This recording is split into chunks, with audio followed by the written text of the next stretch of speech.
Hello everyone, I'm Tim from Tim Does Level Design and welcome to lesson 7 of my beginner course in video game level design. As homework from the previous lesson, you should have set up a rough level structure split into different areas and have started to iterate on area 1, the woods, to a point where you have a rough idea of the area size and type of gameplay you want to feature here. You might already have some fun ideas and setups, or maybe you're still struggling to make it all come together. Not to worry, Rome wasn't built in a day. Not only is the process of level design all about iterating, failing and trying again, the more you practice level design by simply doing it and creating stuff, the more second nature a lot of these aspects will become over time. Of course, the more games you're familiar with in the genre that you're working with, the more references you have to draw ideas from. Whether it's enemy encounters, puzzle setups, challenging platforming sections, or overall skill and aesthetic. But on top of using reference from other games, media and real life, there are some other methods we can use to get a grip on our design process. In the previous lesson, when we were setting up our level areas and skill, we started by just stretching it out in a long line. Let's look at a method we can use during these early phases called bubble diagrams. I'll add a section called bubble diagrams to our QDD and add 5 ellipses to it, which I'll label to represent each of our key map areas. These bubbles are a very rough representation of the size of the different areas and how they connect to each other. For example, we could rearrange them into a non-linear flow, allowing branching into different interconnected areas and represent other travel methods. But for our level structure, let's keep things linear for now. Due to the platforming nature, I know the woods area will need some verticality. The cemetery area would lend itself well to a more flat and stretched area. Castles are often on a bit higher ground, so I think sloping up the cemetery area leading up to the castle courtyard would work well. The castle courtyard with its gate and fortifications can be a bit taller again, but doesn't need to be too big, as the player should need some time to wrestle with the timed gem gate puzzle we'll set up there. The castle interior itself can be a lot more imposing and requires the player to enter the wizard's tower, which also means verticality. I'll duplicate the ellipse to create a transition into the throne room area, which lends itself to some platforming obstacles. The throne room itself needs to facilitate a boss fight, so the overall space can be quite small compared to the others. An overview with a bubble diagram like this can be a great first tool in trying to get a sense of your rough level scale and layout. Then in simple blockout, you can try to represent this diagram quickly and playtest to get some ideas of how it might feel to the player. Because a bubble diagram is so quick to set up and iterate on, you can keep coming back to it to try something new when you have a new idea or when you come across things in editor that don't really work as well as you thought. And it's up to you if you want to do this digitally or use good old pen and paper to quickly make some sketches. With that out of the way, of course we want to dive in and continue with our blockout to continue improving our level. But how do we come up with something that's more complex and, for example, not a straight up copy from another game?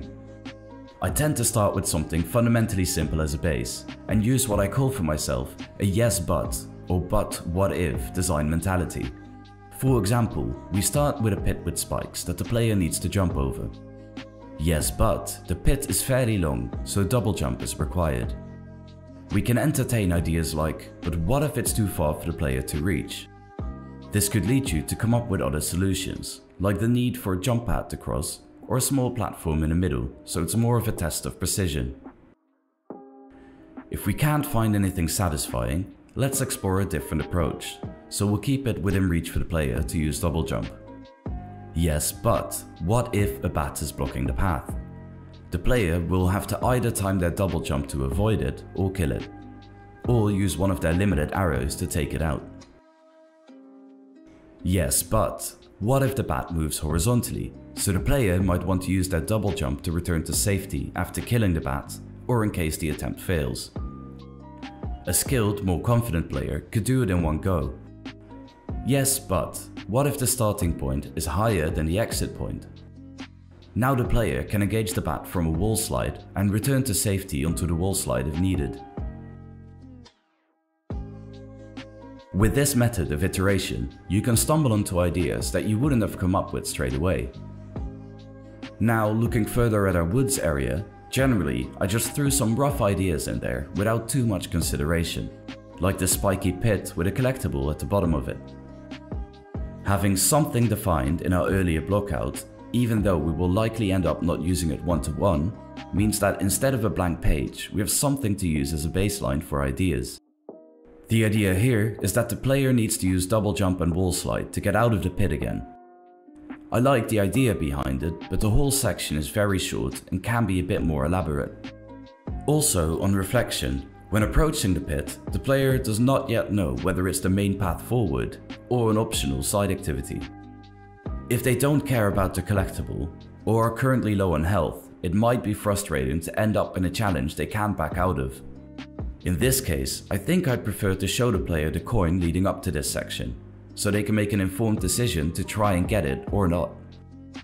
This helps partially shape our layout already, knowing the player should likely approach near the bottom before traveling upwards. Often, before I hop into the engine to create a new layout, I'll take a pen and piece of paper to quickly sketch out some ideas.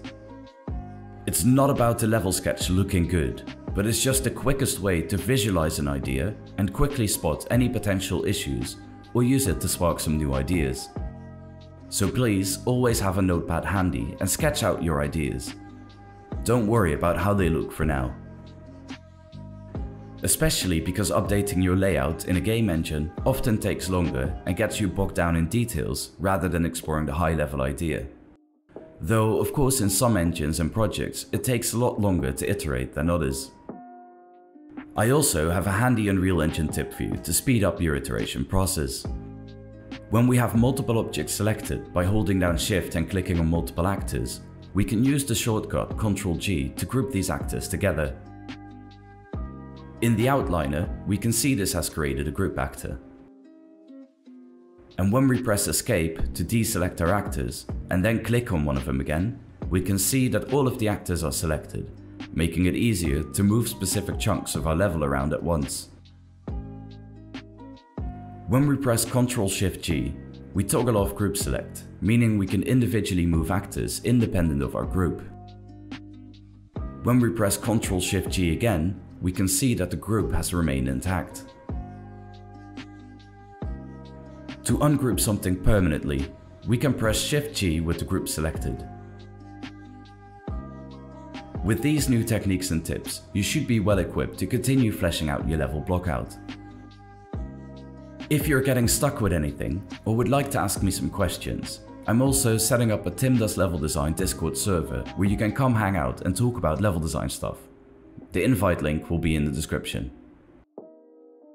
For this lesson's homework, I'd like you to keep iterating on Area 1 until you're at least fairly happy with the way it plays.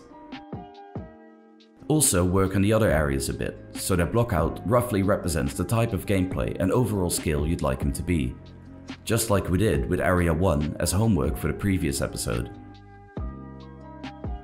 This is a good chance to practice using bubble diagrams, sketching and iterating on your early Blockout versions. Please do like and subscribe and hit that notification bell below to get notified when the next video goes live. Thank you very much for watching and see you in the next video.